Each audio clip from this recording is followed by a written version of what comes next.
Hi, thanks for joining me again. And today you're joining me for an hour of power. So a quick recap. In previous sessions, I've worked out my 20-minute power output, the maximum power I can sustain for 20 minutes, which you'll recognize as being, or many of you will recognize as being an index of my FTP, or functional threshold power.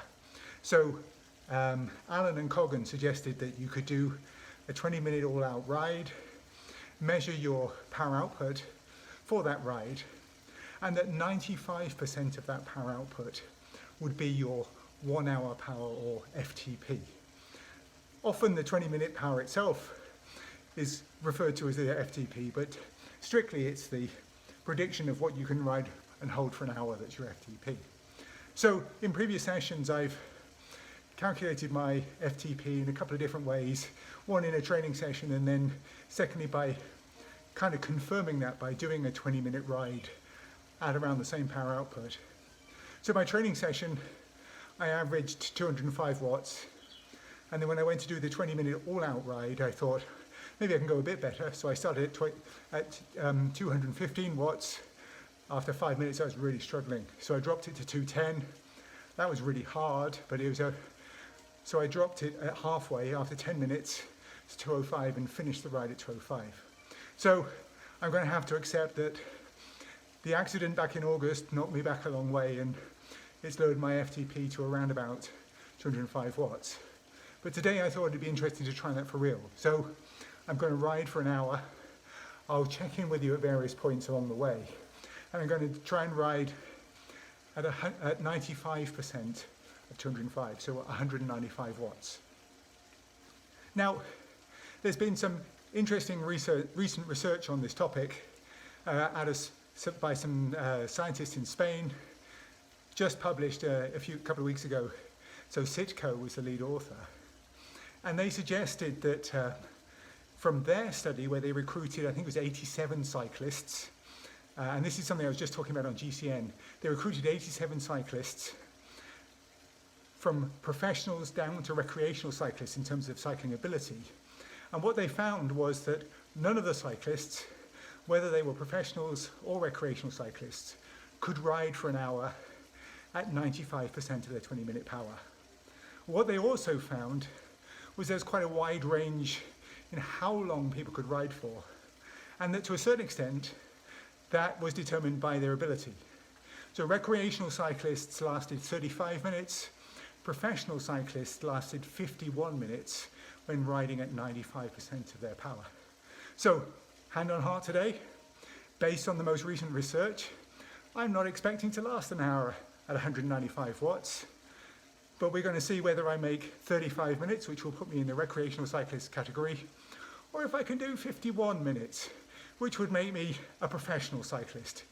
Highly unlikely given the accident and the lack of training I've had over the last few months, but we'll see. So, I'm just about to dial up the power output on Zwift and launch into my hour, and we'll see how this works out. And I'll check in with you again at various points along the way so you can see how I'm doing. Wish me luck. Okay, my first check-in, 5 minutes in at 195 watts, and I weigh 65 kilos, in case you're curious, which makes it almost 3 watts per kilogram, the effort for me today. After 5 minutes, my heart rate's 142, and in my training session the other day, I saw a peak heart rate of 174. So on one level we can see there's plenty of headroom here, but as you can probably hear from my breathing, this is a fairly concentrated, hard effort. I'm far from confident that I'm going to be able to keep this going for an hour. Check in again in a few minutes. So I'm 10 minutes in, and things are going along as well as can be expected. If you watched my previous video, you'd have seen me at 10 minutes into my 20-minute effort, and at that point I was running at 210 watts. Today 195. So 15 watts difference. But you can probably see yourself that this is not quite as stressful as the previous ride at this point. So even though it's only a small difference, it translates into a meaningful one when it comes to making these sustained efforts. So at this point, in contrast to the previous ride, I'm reasonably confident I can keep this going for 20. Beyond that, we'll have to see. From the check-in at 5 minutes, my heart rate has gradually started to drift up, a normal response to sustained exercise, and particularly in the indoor environment where, although I've got a fan just out of the shot here, it's nothing like the same cooling effect as I get if I was riding outside. So it's 16 degrees inside, but it's feeling a lot warmer than that if I were out on the road, the equivalent to if I was out on the road. And that's pushing my heart rate up. So it's a bit higher trying to talk and ride too.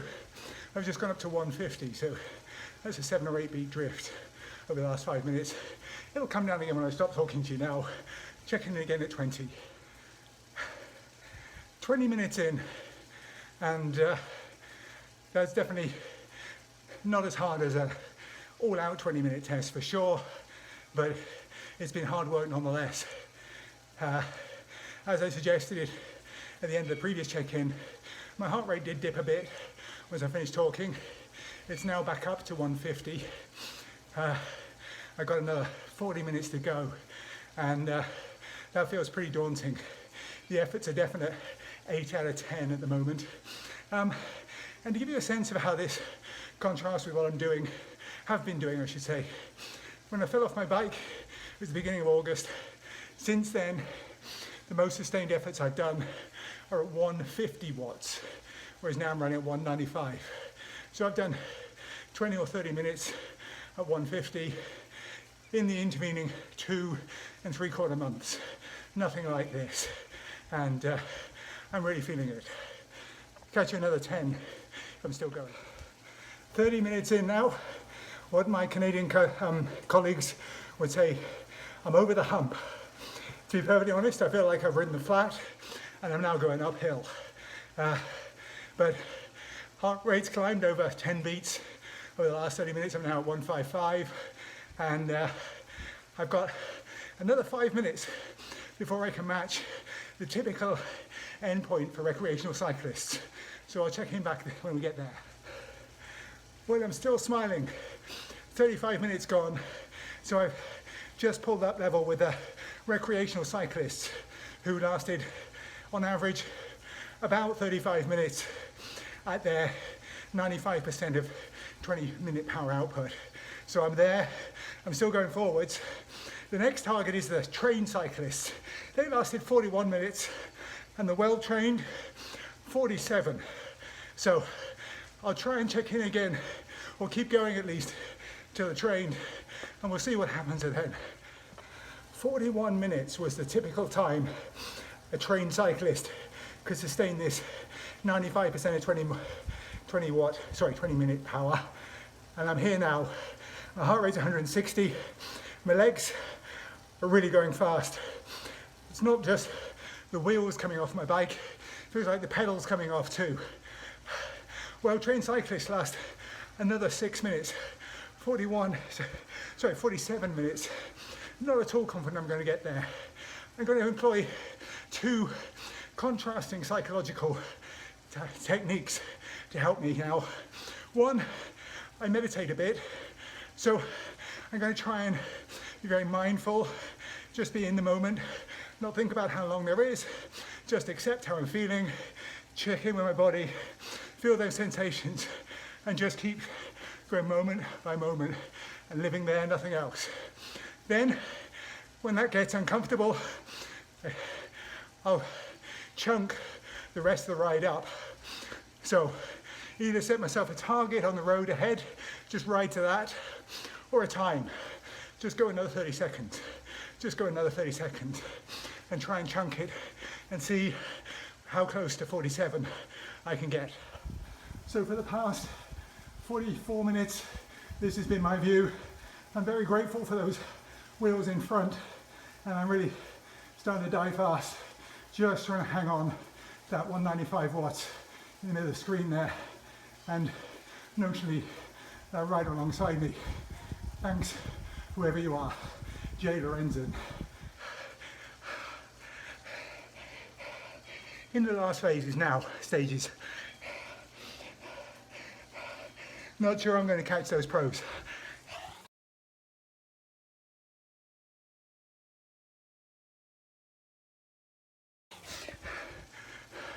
$49.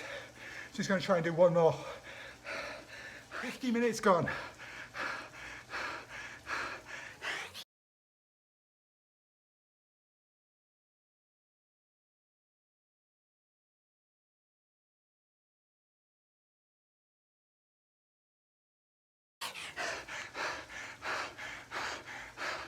Okay, I quit. That's it. 51 minutes. I just get my breath back. Phew, okay. So there you have it. Hopefully that's my pro contract in the bag now. I managed to last the same time as the median for the pro cyclist group in the Sitco study that came out just a few weeks ago when they were riding at their maximum, 95% of their 20-minute maximum power output, which is supposed to predict your 1 hour performance. So clearly 95% of 205 watts, my 20-minute power output was 195 watts. There was no way I was going to make an hour at that. 9 minutes is an awfully long way when you come as far as I had already. So clearly there's some skepticism that needs to be employed if you're thinking about using that metric to predict your 1 hour power. But I was on GCN talking to Simon Richardson this morning, and as I said, that doesn't necessarily mean we should give up on the FTP concept. We should just be mindful of the fact that it has some limitations. Most of these kinds of metrics are there to help us, and in order to help us, they have to simplify real life. And by simplifying it, they take shortcuts, which mean there are some errors involved. And in this instance, we see quite clearly what that is, that 95% of your 20-minute power overestimates what you can do for an hour for most people, and certainly in my case too. Of course, I can pass the challenge back to Simon Richardson now, and maybe GCN can have their own go, and let's see what a better trained rider than I can manage in an effort like that. And of course, I'm only joking about the pro part of my performance here, because the difference between me, a relatively untrained rider at the moment, or at least coming back from injury, is that I'm riding at 195 watts. If the pros were doing this effort, they would be riding at approximately twice that power output. They'd be working twice as hard as I am for the same period of time. I've tried working at that kind of power output, 380, 400 watts. I can't even last 1 minute at that power, my present fitness. And even at my best, I struggle to go much more than that. So that gives you a sense of how much fitter these guys are. Not only are they lasting longer than anyone else, they're working twice as hard while they do it. Anyway, I hope you found that interesting. Please feel free to leave some comments. If you've got any questions, anything you'd like to know, then do check in with me.